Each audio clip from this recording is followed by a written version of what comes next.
Di tanah barat Pulau Jawa, di mana angin membawa aroma laut dan cerita lama, berdirilah Kesultanan Banten. Di sebuah malam yang sepi, suara ombak memukul pelabuhan Banten dengan irama yang tak berubah. Di ujung dermaga berdiri seorang pemuda mengenakan pakaian bangsawan. Arya Rana Menggala, anak dari Maulana Yusuf yang bukan pewaris mahkota. Aku bukan sultan, tapi aku akan menjaga negeri ini seperti darahku sendiri. Ketika Sultan Maulana Muhammad wafat, putranya Abdul Mufakir baru berusia 5 bulan. Kekosongan kepemimpinan diisi oleh Pati Purbanegara yang cerdas namun culas. Kesultanan Banten berdiri di ambang kehancuran. Di antara semua itu, Arya Rana Menggala berdiri bukan sebagai kuasa, namun sebagai harapan terakhir. Dia mulai dari bawah, menjadi pejabat sosial, menyapa rakyat yang kelaparan. Arya Rana Menggala dikenal dengan nama Pangeran Gulang Geseng, bertugas di tengah kegelapan, membagikan makanan pada yang kelaparan.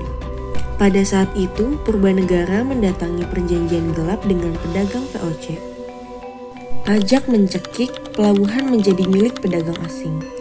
Bangsawan mulai membentuk komplotan rahasia, termasuk Arya Rana Menggala bersama Pangeran Kulon, Yudanegara, serta Upapati merancang strategi untuk melawan pemberontakan. Setelah melawan pemberontakan dan terbunuhnya Purbanegara, Pangeran Kulon, teman Arya Rana Menggala, mengambil alih kekuasaan dan berkhianat.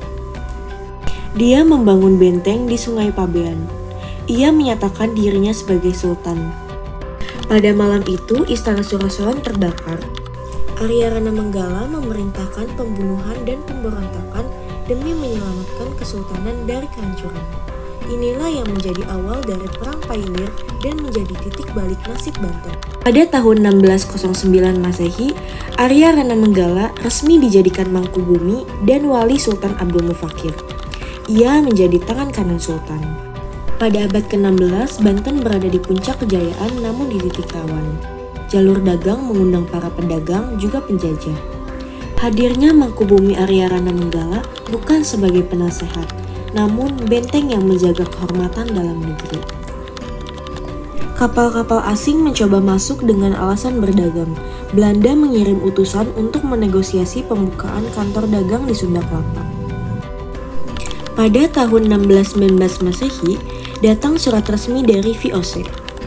Surat itu berisi perjanjian dan rayuan diplomatis dari Belanda. Izinkan kami membuka kantor dagang di Banten. Kami membawa keuntungan, perlindungan, dan kemakmuran bagi negeri Anda. Untuk kelancaran perdagangan dan perlindungan, pajak harus kami naikkan demi kestabilan bersama. Ketika VOC mulai merusak tatanan dalam, Arya Rana Menggala berdiri sebagai penjaga arah. Ia menolak tawaran emas dari penjajah, menolak godaan untuk mengambil tahta.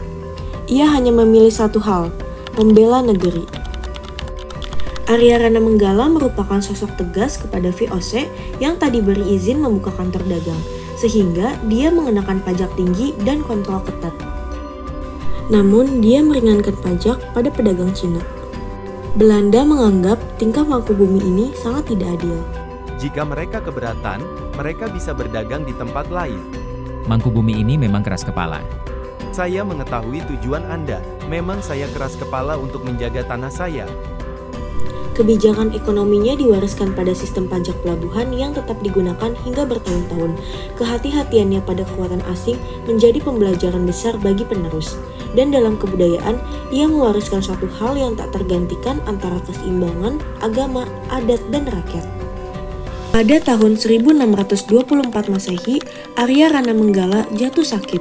Dia menyerahkan kekuasaannya kepada Sultan Abdul Mufakir yang sudah dewasa. Namanya mungkin tak terukir di momentum besar, tapi warisannya hidup dalam semangat rakyat Banten, dalam cerita lisan, dalam nilai luhur perjuangan. Jika tak mengenalku tak apa, namun jika kau mengenal Banten dalam damai dan merdeka, maka aku telah hidup cukup. Kekuasaan bukan untuk ditakuti, tapi untuk melindungi yang lemah dan menuntun yang tersesat. Kalau kita dicurang, tidak masalah untuk balas curang asal kita tidak lebih buruk dari mereka.